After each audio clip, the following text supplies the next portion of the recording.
You've gone too far with the Penguin. I have. Yeah. You've exceeded the bounds of good taste now. Oh, absolutely. This is like something that I know you guys in London love, you know what I'm saying? Just go kill the this and butcher the that and let's go wild, and that's what I love about it. Yeah, it's all that dribbling of the black stuff. I know, this is the thing, you know, that's the stuff that's going to hook them in London, I'll tell you that. Yeah, I feel good about it. I feel that, I finally get to... pull out all the stops and approach Richard III. You know what I'm saying? That's true. Just approach it in a kind of a movie that you couldn't really do it. You know, I mean, I really couldn't get to kill the babies. You know what I'm saying? You see? Olivier got to really kill those little babies up in the tower. You know what I'm saying? I couldn't get to do it. But you got the penguins. I got the penguins. Got a lot of those penguins. Sweet babies. Do you get on well with penguins? I get on well with penguins, yes. Now. It took a while, but you learn. Well, I mean, there's loads of penguins, there obviously. There are obstacles, with a penguin. Yeah. What? You don't have to have a relationship with them. It's very difficult to find things. What? Yeah. You did a little bit of waddling yourself. I did some waddling, yeah. We did all the waddling in the nose, the beak. Very nice, yeah. Did you have to train on eating sushi and stuff? Because you eat a lot of raw fish. Oh, do you enjoy raw fish? I eat my share of raw fish. I would put some sushi inside, like some, but then after a while, you get into it, and once you get past the smell, And you have to make certain adjustments. You're walking around with flippers on, all day long. You feel, it's like... You could web things to death, it's like really tough. But the most difficult thing was that first cold brush of glue on your nose in the morning. So I'd come in with a cup of tea, and I'd sit there, and the makeup artist, V. Neal, would be standing there with her brush poised, and I would just sit there with my face in my tea, not wanting that first cold stroke on my beak, and so, and once I put it down, she would do it and put once the nose went on, fine. What I would do is I had a TV set up behind me, and a video and a laser disc, movie laser disc, video disc, and I would play my favorite films, and I'd watch them in the mirror while she worked. So I would just sit and watch movies. I'd watch a movie a morning, so it went past the time. Yeah. Any foreign films, because of the subtitles, it was difficult to watch in the mirror. I mean, did you grow up reading Batman comics? Yeah. I was a fan of all the superheroes, and Batman was one of the crime fighters. Not really a superhero, but a crime fighter. Do you ever see yourself as being the Penguin? No, I never did. In fact, when I was finishing War of the Roses, as a matter of fact, it was right around the time we talked. There were news items, because Batman, the first Batman, was right around that time, right. and there were news items saying. I remember Michael Douglas and Kathleen Turner and I were together one morning for breakfast, and Michael said, "Look at this! I see this thing in the newspaper that you're going to do in the next Batman movie. You're going to play the Penguin." And I said, "I never talked to anybody about this. I never heard about this. I mean, I resented the fact that they just, they put anything in the paper that they want to do." And I said, "Well, no, I wouldn't do this." And then when I spoke with Tim, a year or so later, I hooked into what he was talking about. He's a wonderful man, wonderful director, was really great. He has a great visual, sense. And because if you took Tim Burton, put him in a room, took anybody else, stuck him in another room, gave him the same subject to talk about, I mean, you're never going to get close to where Tim's going. Do you know what I'm saying? You're never going to get close to it. He's the Brothers Grimm. He's out there, babe. Yes. God love him. Yeah. Because everybody's here in Chicago because of you. You're directing a new movie, aren't you? That's right. I'm doing a new movie. Jack Nicholson? That's right. I'm directing Jack Nicholson in Hoffa. Hoffa was, one of the most powerful men that came through the labor movement in the United States. He created, literally brought the Teamsters from having 35,000 members to 1,900,000 members. He brought the working man in America and man and woman into the middle class. I mean, he brought the Teamsters, gave everything, 24 hours a day, to these people who were in his union. Yeah, well, it's going to be interesting to see. Yeah, I mean, it's a tough job. Somebody's got to do it.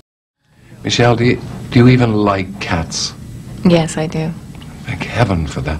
Why was there such competition for the role as Catwoman? Well, it's a really good part, and there are in a given year there are only so many good parts for women to play, and whenever there is one, there's a lot of competition. And for some reason, I think, given the nature of this particular movie, the media kind of turned it into a much bigger kind of competitive event, I think, than it really was. I just wondered why anybody would want to get into a role in which you're dressed up in black plastic all the time. It must be very uncomfortable, first of all. It is. It wasn't plastic. It was rubber. But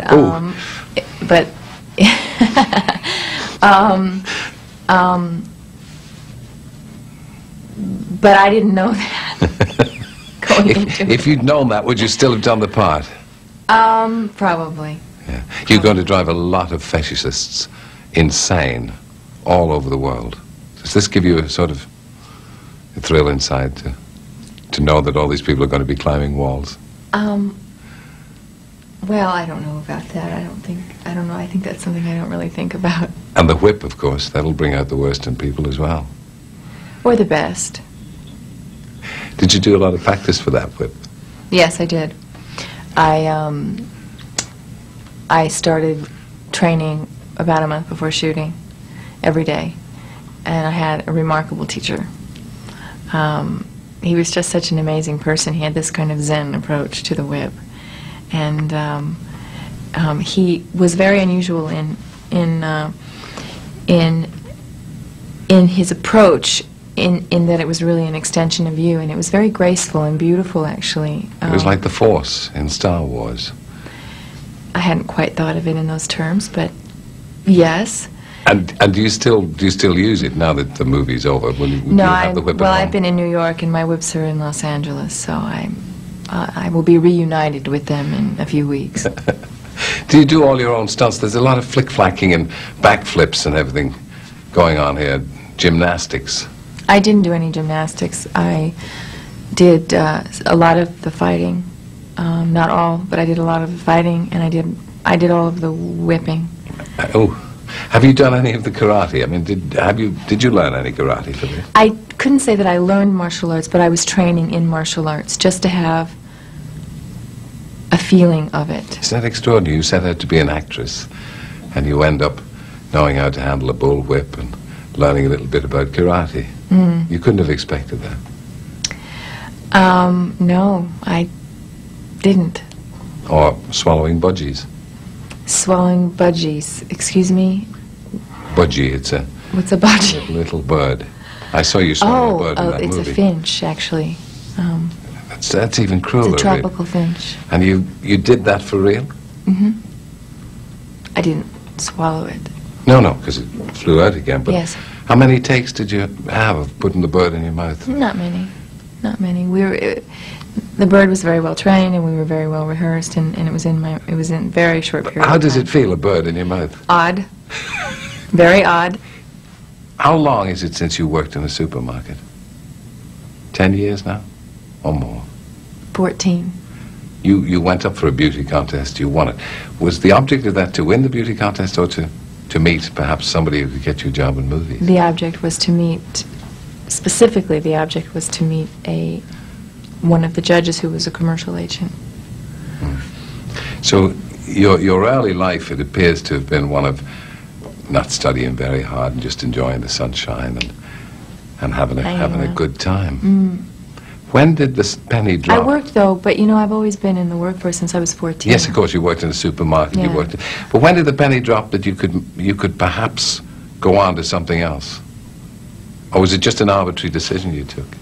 When at around the age of 19, I basically just asked myself what it is I wanted to do, really and truly, not what should I do, what do I think I can do.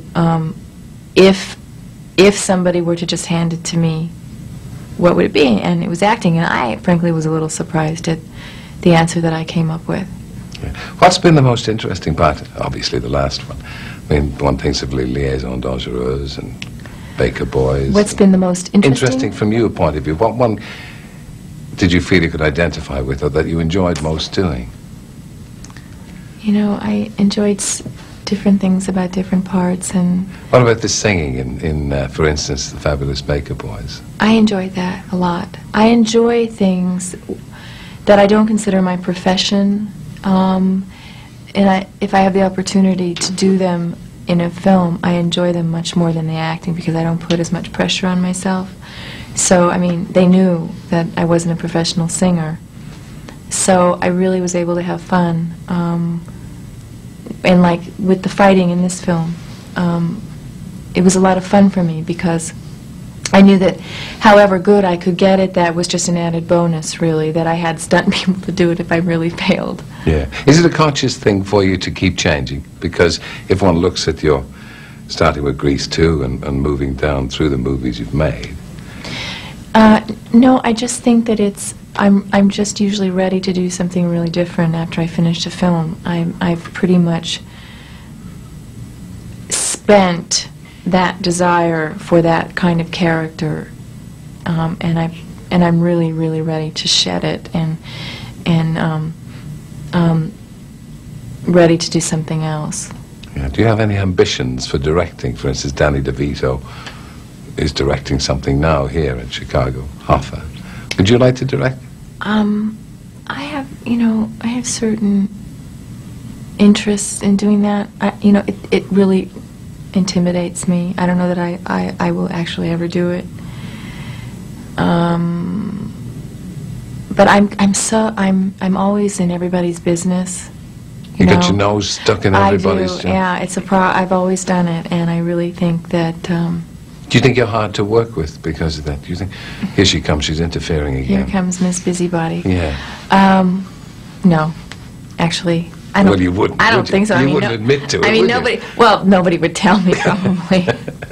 How about working with this director? Did you have an input into that? Into the film? Did you have your own view of how Catwoman should be? Really, it was a discovery, and the character was pretty clearly drawn. Which one of the? Because she's not just schizophrenic. I think there's 3 sides to this character. 4, really. 4. What's the other one? I don't know if I should really get into this specifically, because I really don't want to spoil it for people. Oh, I'm sure you won't. I'll tell you after. Well, Michael, the last time I think we met, you said that if you never saw another flying rodent again as long as you lived, it would be too soon. Except for bats. No. Yeah, I was. You were right. I was at that point, I was ready just to, but that was 3 years ago. So here we are. And what lured you back? The idea that Tim Burton was directing the sequel. I had never played a character 2 times before. The idea of the story was good, and it was time to do it. Just time to do it again. Do you have the same kind of view as Tim Burton? Yes. Not the cartoon character, rather more the gothic. Right. When he first sent me the script, I thought he was doing it to be nice. The Batman that I knew, and I didn't know much about Batman or Bat People or bats, was a kind of arms akimbo kind of superhero, kind of cardboardish, plastic, kind of removed kind of thing. Because he's blacker even this time. Oh yeah, this time again than the last time. Yeah. He's more schizoid even. Well, the first time we sat down and talked about a sequel or another Batman, because it really is just another movie, I said, I don't want more to do, but I think we should make it richer. Make everything that I do a little richer and crisper and cleaner. And I also kind of wanted to lighten him up a little bit. So there are moments where there are a few more humorous moments, even though sometimes the comedy is black. I lightened him up a bit. Hard to act in that suit, obviously. It's hard to work in the sense that it's I mean, as an actor, you can't really hear clearly. Your peripheral vision is limited. You've kind of got hooded eyes, and you can't move very well. It's very constricting on your, from actually the top of your head to the tip of your toes. And that works for the character in terms of finding an isolation, which was great. Because I noticed when I was in London doing the first one, I was on the set, and I felt very far away from everybody, and I thought, this is kind of cool. So I just kind of let myself disappear, because the character is actually a person who hides behind things, and even Bruce Wayne keeps himself at a distance, and because of what his background is, he's a very isolated, kind of distant man sometimes. So that was fine. Practicality, in terms of, you know, practically working day to day, not being able to hear and see has its obvious drawback, because we'd be working and there'd be generators blasting sound and air being forced into the room, and noise, and Michelle couldn't really hear very well out of her suit either, so we'd be 30 feet away sometimes doing a scene, and I'd pretty much just watch her lips, and I'd say, yeah, she looks like she might be finished. And I try to time it for that and have the same intensity and the same intention, you know, hoping that I wasn't stepping on her lines or she wasn't going to say something else, because I couldn't really hear her tell. And it was everything I could do not to be in a scene to kind of go, sorry. Do you find yourself more receptive to high-pitched whistles now? Yes, I do. That's the great irony of this thing. Bats exist in a world of sonar, and they have. And I'm playing a bat, and I can't even hear, which I find kind of great. They also decided to try to put a zipper this year to kind of aid making a trip to the bathroom, which kind of worked, except sometimes there were camera angles where you would seat the zipper. So instead of breaking down the lighting setup and having everyone kind of adjust so that we didn't see the zipper, I would try to adjust my body, which would, you know, I'd be doing kind of a macho kind of Batman thing, and I'd say, are you seeing zipper? Okay, hold on a minute. And find myself sitting like this. Which, you know, doesn't work for the character a lot. You get this kind of thing, and I'm giving you a lot of Well, you see, bats don't care about zippers, they just let it go, don't they? In mid-flight sometimes. Yeah, all over the place. You were originally a comedian, weren't you? I mean, that's where you started, stand-up. I mean, I was an actor doing primarily very limited stage work, and, I mean, really limited stage work, and doing comedies, and then I started to do stand-up, writing my own material. How do you feel the way it's gone? It can't have gone the way you thought it would. Well, not in terms of playing a character like Batman. I mean, that had the impact over the world that it has. No, I mean, I would have never guessed that, and that wasn't anything I was looking for. But having a background in comedy and being through that was a real plus, because that's a war out there, you know, and you know, you're a grunt, as they called them in Vietnam. You know, you're going out there in the front lines fighting a real fight that most actors don't know about, and there are real pluses to that. Your real name is Michael Douglas. Why didn't you stick with that? Because there were two people in the union. One of them, Michael Douglas, who had that name, and you couldn't. I got a job, and contractually you couldn't have people the same. Whatever happened to that other Michael Douglas? I don't know. Never heard from him again. Never made it. Tough break for him. Yeah. He's doing porno movies, I think, right now, like I'm enjoying Basic Instinct or something. No. He's a good guy, actually. I finally have met Michael Douglas. That's not even his real name. I'm the only one who had the real name. That's the irony here. Yeah. Yeah. There was a talk show host. His name wasn't Mike Douglas. His name was something else. Michael Douglas's real name, his father's name, was something else. My name's Michael Douglas. They made me change it. I think something should be done about this. Yes. Want to start now? Are you pleased with the end result of Batman Returns? A hard question to ask. Well, you know, I always think of the movies, the things that I've done is kind of like my weird children in a way. I mean, I love them. Yeah, they may have little flaws here and there, but I'm happy. I do like this very much. Having seen it, it's even more than the first one. It's gothic, isn't it? It's kind of like a horror movie. Well, that's what that's what attracted me to the world of Batman. I think it was, I wasn't a big comic book fan, but this world, with these weird characters at night in the city. It had a very interiorized, almost like you're in somebody's mind in a way, and I enjoyed that about these characters, and that it's not simply good and evil. There's characters with split personalities, and there are all these weird crossovers, and I like that about this material. Yeah, I mean, it's based originally on a cartoon, but there's not that many laughs in it. Well, you know, comics are weird. You know, comics are it's a funny word, isn't it? Because most comic books, even throughout the history of comic books, weren't that funny. I mean, it's a weird word for it, isn't it? Yeah, I think perhaps people forget that it was the television series that changed the image of Batman. Yes. Because when Batman started as a comic, it was based on a bat, which is an eerie kind of animal. In fact, sometimes it was much more hardcore than even the movie, in a way. And I think that, well, you know, and that's what's so strange about this material is, like, comic book fans, you know, don't like the TV series.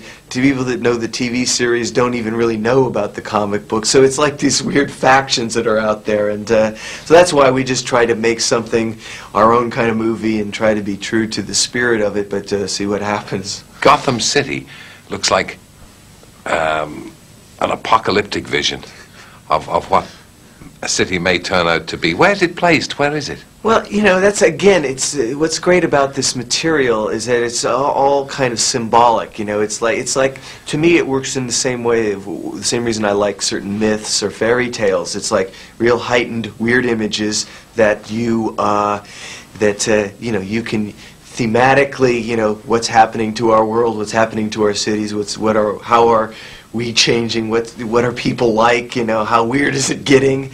And what's really weird to me is that we did this movie and stuff, and for as unreal as it is, I don't know if it's because I'm working on the movie, but I find all these weird connections with the politics that are going on, with what happened in LA and this horrible looting. And I mean, actually, I think if the Penguin ran for president, he might actually win in our country. Well, yes. I mean, if current form is anything to go by, he seems the to have outsider. Had a chance. You have a fondness for the bizarre, don't you? You have a fondness. Were you brought up on fairy tales? Because that's exactly what it is. It's your films are kind of the princess pricks a finger with the needle and falls into a trance. I think I've always responded to them. I don't know if I read them specifically. I was much more, I grew up much more on the kind of horror movies and monster movies and things, which, you know, for me, and growing up, served as fairy tales. You know, it served the same purpose in that way for me. Vincent Price was a great hero of yours. Yeah, yeah. You know, he sort of, those kind of movies really kind of, you know, those kind of movies were much more positive for me in terms of understanding abstract feelings than they were negative. Now, would you be happy for children of any age to see Batman Returns? I do believe that they have their own barometers, you know, and if they are freaked out about something, then they'll leave. I imagine that people say that there's a lot of violence in Batman, isn't there? A lot of explosion, a lot of killing. It's weird though. You know, there are two sides to those issues, I think, and maybe it does have some effect on society and our culture. But for me, a movie like this, which is so far removed in a way, I only see it as working as a kind of a cathartic way, and not necessarily. I mean, nobody's going to take out their umbrellas and go, you know, shooting people. You know, it's like, you know, it's removed. And now you've got a lot of other characters waiting in the wings, so we're going to have Batman Part the Third, Son of Batman. Yeah. Not necessarily. Well, you know, not right now. Not for me. It's like, you know, kind of bats flying out of the walls right now. You know, I can't quite handle it right now.